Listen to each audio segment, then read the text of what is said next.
అందరికీ నమస్తేనల్లా welcome to సాఫ్ సీదా ముచ్చట. పోలీసోళ్ళంటే పబ్లిక్ ను బెదిరించి పనులు చేపించుకునేటోళ్ళే గాని వాళ్ళు పని చేసేటోళ్ళు కాదని చాలా మంది అంటుంటారు.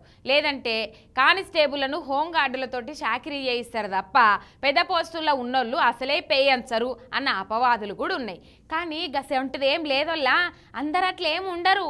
ఇక ఈ పోలీస్ సార్ల లెక్క పబ్లిక్ కోసం నడుములోంచి పనిచేసేటోళ్ళు కూడా ఉంటారు. చూడండి కావాలంటే పోలీసులు ఏదో స్వచ్ఛ భారత్ చేస్తుండ్రు అనుకుంటారు కదా.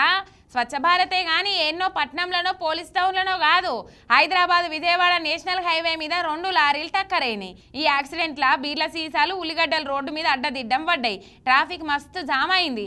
ఎంబట్టే టౌన్లో ఎంతమంది ఉంటే అంతమంది ట్రాఫిక్ పోలీసు వాళ్ళు వచ్చిండ్రు. చెట్ల కొమ్మలు ఇరిచి వాటినే షీపుల లెక్క చేసిండ్రు. ఇక పావు గంటల హైవే రోడ్డును సాఫ్ సాఫ్ చేసిండ్రు. ఇట్లా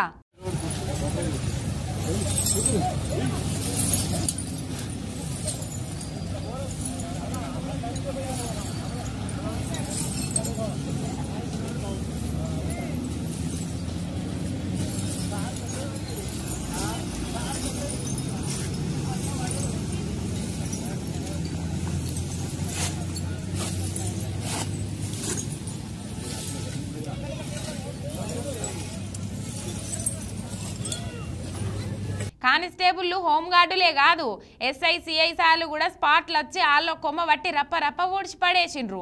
దెబ్బకే రోడ్ అంతా నున్నగైపోయింది. మళ్ళా ట్రాఫిక్ జల్దీగా క్లియర్ చేసిండ్రు. ఇక వీడియోలు తీసి సోషల్ మీడియాలో పెడితే పోలీసు వాళ్ళు చేసిన పనిని శభాష్ అని మెచ్చుకుంటుర్రు అంతా.